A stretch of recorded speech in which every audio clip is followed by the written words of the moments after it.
The craziest part isn't that my boyfriend cheated on me. What's crazy is who he cheated on me with. Hi, my name is Lorato, and I will be telling you about the worst heartbreak I faced. Before we can get into this video, please don't forget to like, comment, and subscribe to the channel to show me that you would like more stories like this. Also, don't forget to turn on the notification bell so that you are notified every time I drop a video. Let's get into this story now. I never believed in high school relationships. To me, they were embarrassing more than anything. The matching hoodies, the hallway kisses, the dramatic breakups that somehow became the entire school's business by second period. Every time my friends talked about marrying their boyfriends, after high school, I'd laugh. Please, I'd tell them. We're literally in grade 10s. I wasn't interested in dating. I didn't need it. At least that's what I thought. Until Ethan. The first time we properly spoke was during maths class. Mrs. May was explaining algebra like her life depended on it, while half the class looked ready to pass away from boredom. Then, from the back of the room, I heard someone groan dramatically. Ma'am, a boy sighed. I genuinely have no idea what's happening. The class burst out laughing. I turned around and saw Ethan leaning back in his chair, with the most unserious expression ever. Messy, curls, lazy smile. That one student teachers always complained about for talking too much. Mrs. May rubbed her forehead before pointing at me. Lorato, you're one of the strongest math students here. Help him after school. My eyes widened immediately. No, ma'am. Perfect, she interrupted. Ethan grinned at me like he'd just won the lottery. That afternoon, we sat in the library together while I tried explaining equations to him for almost an hour. You're actually smart, he said randomly. I looked up from his textbook and you're actually terrible at maths. He laughed so hard that the librarian had to shush us twice. That should have been the end of it, but somehow it wasn't. After that day, Ethan kept finding reasons to talk to me. Sometimes he'd ask for help with homework he clearly hadn't even attempted. Other days, he'd just sit next to me and start talking about random things that made absolutely no sense. And somehow, I started looking forward to it. Our friendship happened so naturally, it scared me.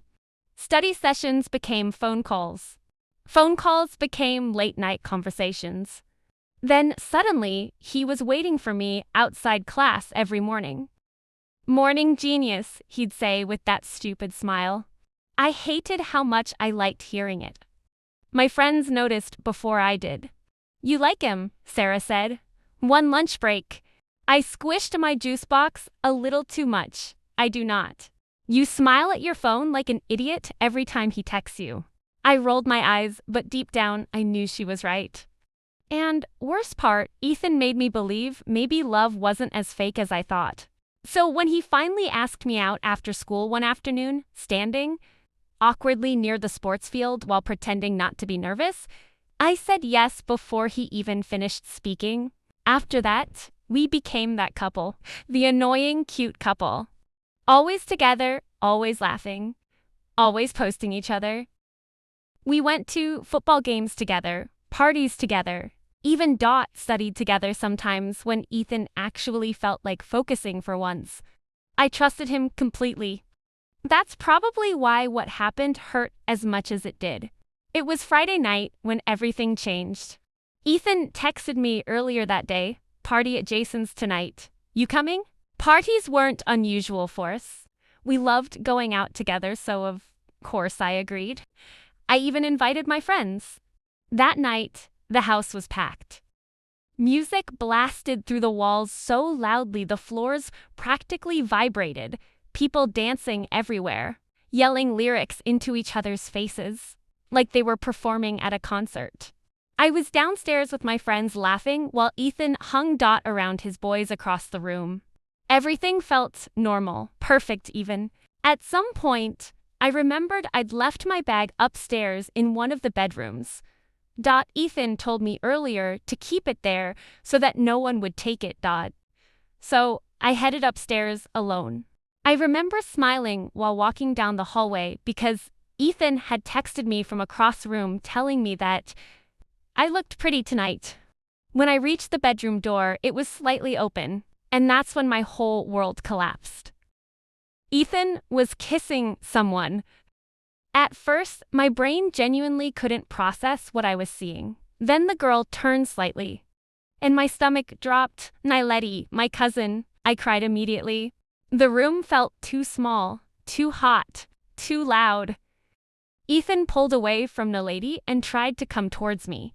Even Nileti tried to explain herself, but I did not give both of them that opportunity as I ran out of the room crying. I could not believe it.